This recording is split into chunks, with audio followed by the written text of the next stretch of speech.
Hello adventurers, and welcome back to my channel. Now, a lot of you have been following my journey for quite some time and have seen me traveling in my 2020 NV200. But along the way, you all have been wondering, what do I eat on the road and how do I prepare some of my dishes?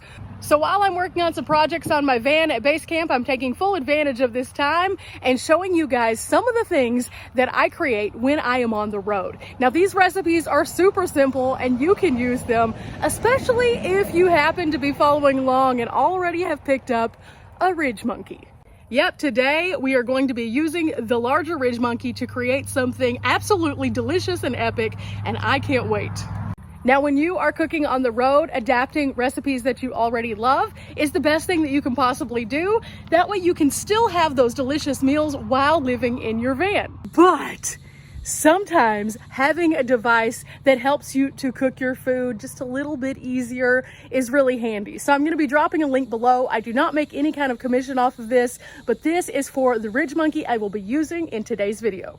And that's this guy right here. This is the big boy. So we're going to be using this to create something absolutely delicious. And I'm going to be showing you how I typically clean out my refrigerator and make something out of everything, basically. We've all done it, guys. We have things that kind of stick around and they're on their last legs, so we need to use them. So today we're going to be using the RidgeMonkey to make an everything curry. That's right, an everything curry. Now, I personally love curries. You can put just about anything in them, and as long as you have a good base, you can make something epic. So this guy right here is perfect for making a curry because it does have two sides. So instead of closing everything in today, we're actually going to be taking this apart and using it as a separated pan. Yeah, that's the cool thing about this. It can be three separate kinds of function, but we're gonna go inside where it's a little less hot and I'll tell you more. Now this right here, guys, is my RidgeMonkey, and these are all the things that I need to use that have been hanging out. So we're going to be taking this apart, and as we open it up, you'll notice that these are the handles. They're in a nice little neoprene case so it doesn't get all scuffed up on the inside. And then there is also a steamer tray. And you'll notice this side has slots and this side is nice and big and open. So each of these can be used together by closing them, or you can actually slide these apart and use them as two separate pans. Now, as you know, for a curry, everything needs to kind of bake together and have the deliciousness kind of moving throughout. So we're going to be using this bottom pan separate, but let me show you how to put the handles on. Now, first and foremost, we're going to get these handles out, and look at this. I'm only actually going to need one of them just so that I can kind of move the pan around. These handles actually have a nice button on them and then also a magnet. So if you're using them together, the magnet will keep the pan itself sealed. Now, in order to pull these apart, all we need to do is just take it, and you'll notice that there is a slotted region right here. So we'll pull them out as far as they go, and then they just pop off like that. And then if we need to put it back together, it's like a little puzzle piece that grooves in again. So for now, we're just going to be using this one. So it's time to put the handle on. Now the handle is going to go into this area right here. And in order to do it, all we're going to do is pull back on the button, and then in it goes, and we are ready to use this pan. Now again, a curry can have a lot of different things in it, so I thought, what better thing to do than clean out the fridge and pick up some of the things that have been hanging out that need to be used. So in here, we're going to have some broccoli cutlets, some cauliflower, some bell pepper, and a little bit of onion. And then also I'm going to be using this yellow coconut curry starter. Now I picked up this at just, I think, my local Walmart, and it sounded really good because I love, again, a good curry. And a lot of times I will go and buy some like pita or some naan, and I will just dip it in. But I thought with this, what we can do is actually put it together and then add in some chicken also and have a chicken coconut curry, which sounds delightful. So a good way to clean out the fridge, a good way to get some good flavors in, and a fun way to use the RidgeMonkey today. Now, ideally, you're going to want to make your curry in separate pans. The reason why they say to do this is because your curry can sit and cook, and then you can cook in your other things after, and it makes the flavors more bold. But in van life, sometimes that is not convenient, especially if you are like me and you only have one burner. So because this is what I technically have in my van, this is what we're going to be cooking on today, and we're only going to use this. So that is what we are doing today. We are just making a very simple one-pot meal. So let's break down some vegetables. We will start off with a little bit of onion because I think that onion just makes everything a little bit better. And I've already broken this one into 2 sections. So I will use one whole section here, and I'll just kind of chop it and then continue to chop it until I get it to the desired consistency. And with this, it's really subject to how you like your onions. You can dice them, you can slice them, you can julienne them, you can do a lot of different things. I just like to make some good rough cuts, and it doesn't have to be perfect. I'm just going to eat this. It's not necessarily just about presentation when it comes to curry. So I'm gonna finish this up and then we'll move on to our bell pepper. I cut off a little bit of pepper. I'm not going to use the entire thing because I am going to be cooking one more thing that's going to need a little pepper, and I'll have time on this pepper before it deteriorates. So let's go ahead and just chop these up. And again, it doesn't have to be perfect. Cooking is accessible to every single person. We don't have to be perfectionists. We can be ourselves and just find delicious ways to make food, and it doesn't have to be everything in one particular way. I'm gonna go ahead and just put that right up against the onion, and then we're going to move into some of our frozen veggies. Now, frozen veggies are going to have to cook first. So we're going to kind of take inventory of how much we have left in this bag, which looks like, oh, that's a good amount actually. We will use all of this, and we'll just go ahead and put that directly into our pan, like that. Now it's been in the freezer for a bit long, so it has some of these little extra pieces, and it was on its way out, but we're gonna salvage this with a curry. You can salvage veggies like this still in a curry. We're going to also be adding some of our broccoli cutlets, which is a brand new bag, and this is a steamable bag, but I like to just use frozen veggies when I can. And so we're just going to pull out a couple of handfuls of these and again add them to our pan. And we're not going to cut them down or anything. I like chunky veggies, so we're going to have some nice chunky veggies in there. Now, if you're scratching your head saying, those are frozen, how is it that you're cleaning out your fridge? Well, I actually picked up some of these things because I was going to use them immediately. Normally, I can shop in the frozen food section and purchase something and then stick it in my fridge and have a couple days to use it, just like a fresh fruit or vegetable. And that's pretty handy sometimes because it's already in kind of a contained package and broken down. A lot of times I do prefer to go ahead and get fresh stuff, but sometimes it just doesn't work out. So that's why I have these. And when I got to base camp, I threw them in the freezer thinking, oh, I'll get to them eventually. Well, today is eventually. Okay, so now it's time to make sure that everything is in line and then also lock this in. Then we close up our little door and we're going to turn it on. Now, my stove requires you to go to the max to light it, but we're gonna go ahead and back it way on down so that it is not going to scorch our veggies. Then we're going to go ahead and grab our pan and place it on top. Now I do need to put some butter in there, so I do have my personal favorite, Kerrygold. I'm going to be placing a little pat in there just to make sure that nothing sticks. I'm also going to be adding a spoon of garlic and just placing it in there because I really love how garlic really brings things to life. Plus, did you know that garlic is actually super, super good for you? Okay, here we go. We're just gonna reach in there and grab about that much. Yeah, and then we'll kind of just put it into the pan and kind of move things around just a little bit. Now we will need a spatula for this because we're not able to flip it or shake it. So I'm going to use one of the spatulas that I carry in my van with me.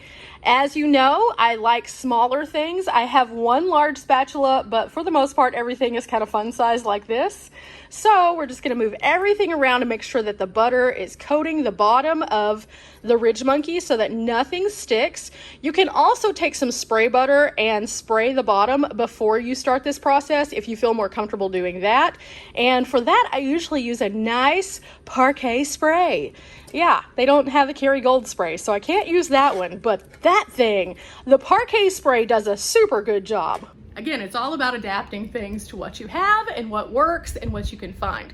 So I had to find that out kind of the hard way. I was looking for my favorite butter and they didn't have it in a spray and I was like, oh no, what do I do? And so I just found the other one, tried it out. It wasn't bad, not bad at all. Okay, it looks like everything is going super well. Things are starting to thaw just a little bit. We're getting a nice steam rolling. And now what we're gonna do is we're gonna go ahead and add in those peppers and onions.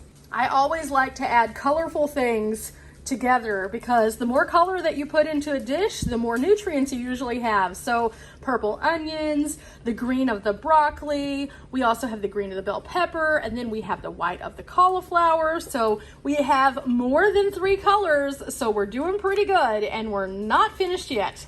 A chef friend of mine taught me that particular thing. He said the more colors that you have in a dish, the more nutrients you're locking in. So you should try to add as many colors as you can, and then play with colors, because colors mean flavors and flavors mean deliciousness. So that's what we're doing here. We're adapting a dish so it'll have lots of vibrant colors, lots of delicious flavors, and then we're gonna add some protein to it in just a minute.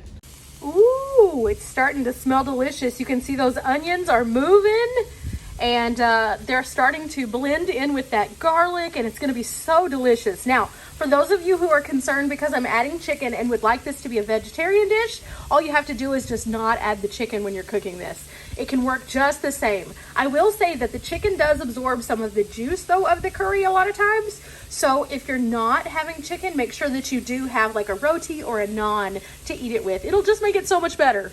I personally love a good full-bodied like scoop and eat with that bread. Unfortunately, I don't have any today, so it's gonna be a little bit different, but that is my favorite way to eat curry, is to just dip right in with some bread, scoop up some veggies, eat it with my hands, and it's so good, guys. Okay, so as you can see, things are cooking down pretty well, and so we should be able to slide our spatula through whenever it's finished. It's almost there, because it almost goes all the way through. But this is kind of how I judge things whenever I am cooking on this particular device. I just kind of give it a little oof, and then if it's good to go, you know it's good to go. Also, the onions shouldn't be completely translucent whenever we put the chicken in, but they should be getting on their way, and it looks like they are. So what I'm gonna start doing is moving everything kind of over to this side.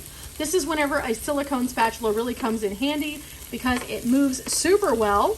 And then we're going to make a nice place for our chicken on this side. Okay, I'm going to just splay one piece there, and then I'm going to go back and get one more. And here we go. Perfect. Now, I am going to put some seasoning on this. You can season with whatever you like best, but because we're making a curry, I am going to put a little turmeric and a little bit of powdered curry, some garlic, a little bit of salt and pepper, and if I do have some powdered onion, I'll use that also. Now, it really is up to you on what you like to use for seasoning. I like to use those things whenever I'm making a dish like this, just because they match the profile of the curry that we're going to be serving with it. But you don't want to overdo it because the curry is already going to be the curry. So just a light sprinkle just to make sure it absorbs in. Okay, I got a little bit heavy-handed there, but now we're going to put a little oil on top just to make sure that it has something in there with it. And then we are going to use our tongs, and we're going to flip our chicken. So these again are the tongs that I carry with me in my van. They are small and perfect for van life, and I found them at the Dollar Tree. So all of the utensils that I have that I use for the most part are from the Dollar Tree. I do have a couple of knives and also a set of measuring teaspoons or tablespoons that I did pick up elsewhere, but for the most part, Dollar Tree. Okay, that is looking much better now. We got it all spiced up on this side as well. And our vegetables are still cooking, so we need to remember to stir them. And we're going to be cooking the chicken until it is completely done. And then we're going to be adding in our curry base starter and then also bringing that all to a nice bubbling boil. So those are all nice and stirred now, and we're just gonna let it sit and hang out for a couple minutes. Now, typically while I'm around camp, what I do during this time is put away anything that I'm not gonna be needing anymore, which means our butter, our garlic, our additional chicken. If we have any additional veggies, that's all going back into the fridge. So I'm gonna do that here too. I just did a turn, and as you can see, the chicken is not done yet, but it is looking like it's gonna be delicious. All that seasoning is baking into it, so it's gonna be perfect, and we're going to pull it out in just a second and cut it up into little chunks. Now, there are some choices that will be made after the chicken is done. Now, you can do this one of two ways. You can either keep the chicken in its entirety of the strip, or you can cut it up into tiny little pieces, which is what I'm gonna do today. I became more partial to doing it this way after I didn't have access to fresh chicken and had to use canned chicken, and realized that it locks in the flavor on those tiny bites even more when it's in a curry, and it makes it more manageable for like each individual bite. So we could have done that before we cooked it, but I prefer to let it lock in the juices and the flavor and keep it together and then cut it up. Okay, I've removed the chicken and I have it on my cutting board over here. I'm letting it rest for just a moment so that it doesn't scald me with juices. But while I'm doing that, I'm gonna go ahead and start the base for our curry using our curry starter. Now again, it's about adapting things. So technically this says you need to do this separately. However, I know better. I know we can do this all as a one pan thing. So what we're gonna do is we're gonna go ahead and add the amount of water that it suggests directly to our already hot pan.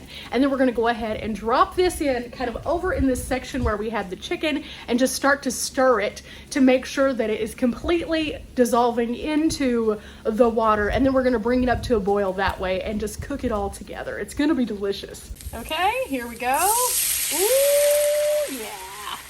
That's about enough water right there. And then we're gonna add our packet directly to this. But before we do, oh, that smells delicious. You can smell a little bit of the sweetness that's gonna come through from the coconut, and then also the curry itself with all the different spices. So in we go, in we go. And as soon as I finish dumping this, I gotta get to stirring. Stirring, stirring, we're stirring it in really good. And we're gonna make sure that it fully dissolves all of that powder. And as we work that around and we feel like it is fully dissolved, then we're gonna go ahead and work our veggies in also. No little chunks, bring them out to the side, let it really process through. You'll notice there's some herbs in there, and oh my goodness, just so many delightful things in this little packet. And it's already starting to thicken. So now we're gonna go ahead and move our veggies in, and we're going to turn down the heat quite a bit so that it can just sit here and kind of meld together. And after it melds for just a couple more minutes, we're gonna add back in that chicken and let it all cook together with the chicken also. Ooh, this is gonna be good, guys. Okay, as you see, I just put the lid on top. I didn't secure it in the back. It is just sitting on top. And so it is allowing everything to kind of just like melt together inside. Again, it's about adapting recipes so that they work for you instead of having to pull out two separate big pans and have one thing on the heat and then one thing off the heat and then switch out and then have two massive dishes. You have one small dish that is containing everything. And I can't wait. I love the RidgeMonkey because it is so flexible when it comes to cooking. In fact, if you are interested in finding out a bunch of different really cool recipes online, you can go to the RidgeMonkey YouTube channel, and they have several different professionals who are out there every single day making amazing things. Now again, this is from the UK, so you're gonna have to import it if you get it, but at the same time, so worth it because yeah, super, super good. Okay, as we're checking on it, we wanna make sure that we scrape the sides so that nothing is sticking and that we're getting all of that delicious yumminess. And as we do, it's starting to just like really come together. The fragrance from this is so good, guys. Now I am going to go ahead and cover it one more time and let it thicken a bit, and then we'll take this off and check it one more time. But this is almost completely ready. Now with any good curry, the longer that you can leave it on, the more it's going to build the flavor. So if you really want to have something super robust, leave it on just a little bit longer. That's my little tip. And if you want to have something that's a bit more spicy, add some red pepper flakes in there. Oh my goodness, especially with the coconut curry.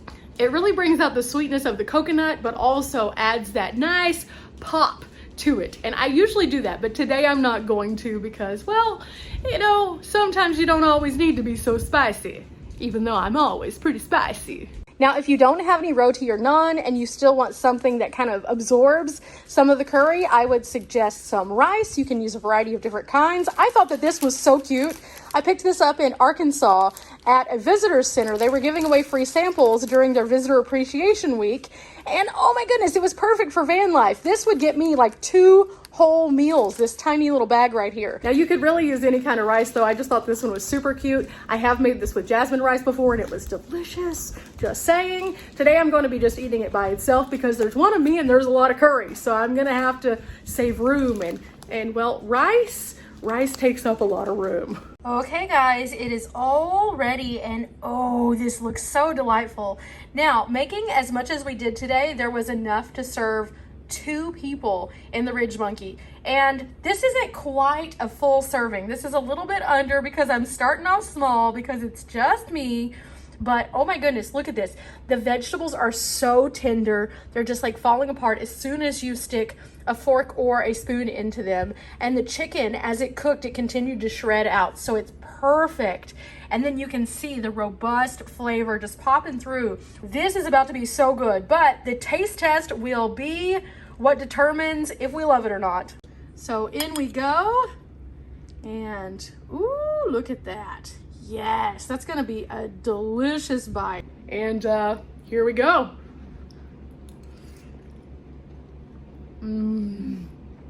Oh my goodness.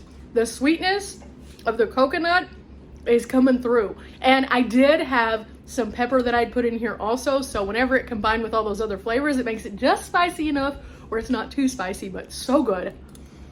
Ooh, yeah, this was a good choice today, guys. Thanks guys for coming along with me on my RidgeMonkey cooking video here. I hope that you can see now there are so many different possibilities. And again, I challenge you to find things that you already love and adapt them for one pot meals. RidgeMonkey is great for that. It is a large enough area that you can do that, but it also folds up super compact so it fits in a tiny van like this one.